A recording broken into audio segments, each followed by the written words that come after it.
Plano raw ng chairman ng House Appropriations Committee na huwag nang paglaanan ng pondo sa 2026 ng flood control project sa mga lugar na hindi naman madalas bahain.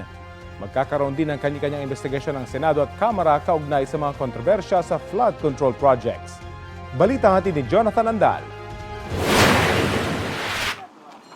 Mismong Quezon City LGU ang pumuna kung bakit tinayuan ng pumping station ang ibabaw mismo ng creek sa Barangay Santo Domingo, Quezon City. Nireject na kasi ito ng LGU dahil hindi nila naaayon sa drainage master plan ng syudad. Ito ang kanilang sinisi sa pagbaha ngayon sa hindi naman daw dating bahain na Barangay Santo Domingo pati mga katabing barangay. At ang stasyon hindi pa pala tapos itayo. Kahit una ng ginastosan ng 96 million pesos, sabi ng LGU naghihintay pa ng dagdag na 250 million pesos mula sa national budget sa 2026. Ngayon, tiniyak ng pinuno ng House Appropriations Committee na sa bubuing 2026 budget, hindi nalalagyan ng pondo pang flood control ang mga lugar na hindi naman talaga bahain kahit pa raw itulak ito sa Kamara ng mga kapwa kongresista. Kailangan ko pong makausap yung aking mga kasama sa Kongreso kasi kung meron man pong mga areas na kanilang i-advocate na lagyan po ng flood control projects pero hindi po talaga kinakailangan. Unfortunately po, meron din tayong mga kailangan na tanggihan ng mga request. Kakausapin daw ni Congresswoman Micaela Swansing ang mga regional office ng DPWH para matukoy kung ano-ano bang mga lugar sa bansa ang kailangan talaga ng flood control projects.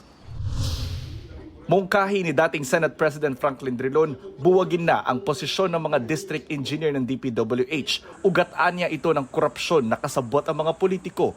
Ang district engineer, para po sa distrito ng congressman yan. Hindi po ba?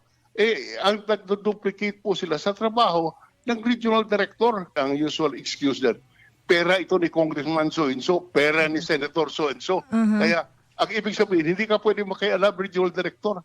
Pabor dyan si Baguio City Mayor Benjamin Magalong na nagsiwalat noon na may ilang kongresistang nangikback o nagbulsa ng pondo sa mga flood control project. Karamihan daw kasi sa mga district engineer, bagman lang aniya ng mga politiko at minsan sila rin daw mismo ang kontraktor.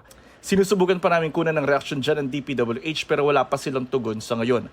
Sa Martes, sisimula na ang investigasyon sa flood control projects ng Senate Blue Ribbon Committee sa pamumuno ni Senator Rodante Marcoleta. May gagawin ding pagsisiyasat ang Tri-Committee o tatlong komite ng Kamara, ang Public Accounts, Public Works at Good Government. Suwestyon ni Drilon, dahil may mga politikong dawit, huwag Kongreso ang mag-imbestiga kundi Ombudsman at COA o Commission on Audit. Sang-ayon din sa kanya si Senator J.V. Ejercito.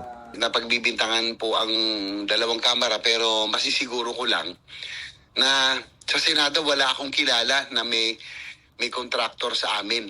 Jonathan Andal, nagbabalita para sa GMA Integrated News.